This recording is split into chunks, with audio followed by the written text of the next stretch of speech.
Apple recently released new full-size HomePods, ending our long-standing worldwide collective nightmare. I'm kind of only sort of kidding there. I actually think I went through the 5 stages of depression when they discontinued the original HomePod, because I actually really love these devices. I use them every single day throughout my day, and I have a bunch of tips and tricks for getting the most out of your HomePods, and that's what this video is all about. This video is sponsored by Harry's. So my first tip for using the HomePods isn't exactly something that's super exciting, but you can hold down the top part of the HomePod to activate Siri. I'm going to be doing this throughout the video, so I'm not activating your devices. You can also tap the top of the HomePod to play or pause the music that you're currently listening to. You can double tap to skip to the next song and triple tap to go backwards. With any HomePod set, you can create a stereo pair. Now, there is an asterisk on that. They have to be the same type of HomePods from the same generation. So they either have to be 2 of the new full-size HomePods, or 2 of the HomePod minis, or 2 of the original HomePods. You can't mix and match there because of the different speaker arrangement and stuff. It wouldn't sound right. It does make it a lot more expensive and a much bigger investment. I really wish the HomePod prices were a bit cheaper, especially the full-size ones, but the experience I get out of them is much nicer. If you do decide to use the stereo pair, you can go into the Home app, Speakers, and adjust which HomePod is the left or the right. You can do this by tapping on one of the icons and it'll play a sound, and if it's on the wrong side, you can hit the button to swap the sides. If you're somebody that has, shared walls, an apartment or condo, or maybe a sleeping baby in the house, or all sorts of different reasons, you can actually go into the Home app and the settings for the HomePods and turn on Reduce Bass. This is especially nice for the original HomePods, or the full-size HomePods really, where they have a lot of bass and they can really rattle if you crank that up. You can turn on personal request for the HomePods, so this can be options like asking Siri what is on your calendar, what reminders you have going on, sending messages, making phone calls, all sorts of different things. What's on my calendar for today? Today, you have dinner with parents at 6 p.m. And the personal request isn't just if you live by yourself. You can set this up if you're in a family group, and Siri will be able to tell the difference between who is asking what. And in order to do that, if you live with multiple people, you do that through the multi-user support. This will enable personal requests for everyone throughout the house, whether it's for sending messages or requesting certain music from your library. And if you do live with multiple people, the intercom feature of the HomePods can be really handy. Send an intercom message. Go ahead. Dinner's ready. Dinner's ready. One of my favorite features of the HomePods is using them with home automations. So I set up one when I leave the house, it pauses everything. So that way I don't have to, as I'm walking out the door, pause music or something like that. It just does it for me automatically. If you're listening to music, say on your iPhone, you can actually bring your iPhone close to the HomePods and it'll hand off the music from your iPhone to the HomePods and will start playing whatever you are listening to at that same time code on the HomePods. Really nice. If you have multiple HomePods spread throughout your house, you can use AirPlay to play the same audio throughout your whole house. This is really nice. I do this a lot when I'm cleaning and just working around the house. You can also just ask Siri to play some music throughout the whole house, and it'll play back to all of your HomePods. This video is sponsored by Harry's. Now, I have a beard. I've had a beard pretty much my whole adult life.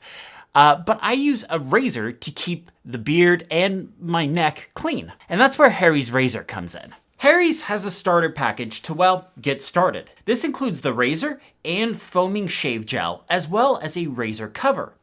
Harry's razor is one of the best I ever used. It has a weighted handle so it feels good. A 5-blade razor for a super clean shave. It also comes in a few different colors. I have the ocean one here.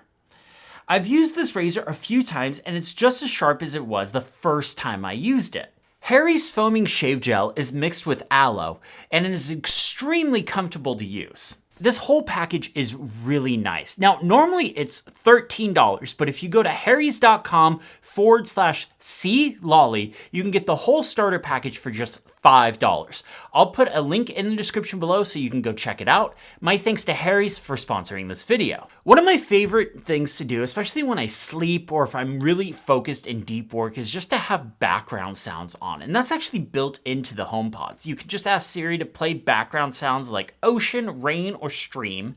But there's also brown, white, and pink sounds as well. But those will jump to Apple Music for that for some reason, even though those are background sounds that are built into iOS. Not entirely sure why those are separate. You can also use the HomePods for alarms. So if you have a HomePod in your bedroom, like I do, I have a couple of HomePod minis in there for when I'm, doing stuff in the bedroom. I can play music or listen to podcasts, or when I'm sleeping, I can play those background sounds. But I also use them for alarms as well. HomePods can also run shortcuts, which is really nice. So you just say the Siri trigger phrase and ask it to run a shortcut. Not every shortcut can run from the HomePod, but they do a really good job at allowing most shortcuts to run properly. If you have like a menu or an ask for input in your shortcut, it'll still run fairly well. Of course, you can control HomeKit devices like lights and fans and all that stuff from your HomePods, but you can also ask for the status of devices like garage doors. What's the status of my garage door? Your garage door is closed. With the new HomePods and the HomePod minis, there's a temperature and humidity sensor built right into them. What I find disappointing though is I can't seem to tie those temperature sensors along with my Ecobee thermostat, which is also in the Home app. I can't make those work together, which is kind of a shame. So the temperature sensor is kind of useless right now for me. If you have HomePods, say in your living room or entertainment room where you have your television, you can actually use your HomePods as your TV speakers. This makes it really nice because they're really good looking devices compared to a lot of modern like sound bars and speaker setups, which some of those do not look good at all. But what's really convenient about these is when you pair them with the Apple TV, if you have two of them, they can mimic Dolby Atmos. I wouldn't say they're true Dolby Atmos because you're not surrounded by speakers. If you want true Dolby Atmos, you have to be surrounded by speakers, but they kind of mimic this. So you can get some really good sounding speakers from these and they're paired to your TV. Plus then you have smart speakers in your living room as well, so you can talk to Siri about whatever stuff you want. If your TV supports the technology eARC, you can actually use the Apple TV and the HomePods to pass audio through that to various inputs. So let me kind of explain. So let's say you have your PlayStation 5. You're playing a game on your TV on PlayStation 5.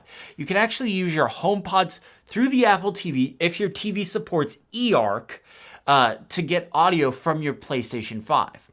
Kind of cool. I found it can be a little laggy though. It's not something I would rely on. In fact, that's a big reason why I don't use the HomePods for my TV setup. I have a dedicated soundbar with a Dolby Atmos setup and stuff like that. Because when I do play video games, I kind of noticed there's maybe a little bit of lag and it was just enough to bother me.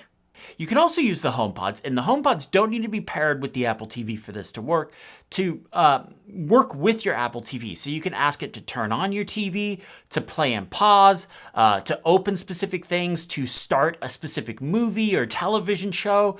It's really nice. That is a feature I use a lot. Play the movie Empire Strikes Back on Apple TV. Star Wars The Empire Strikes Back is up on the living room TV.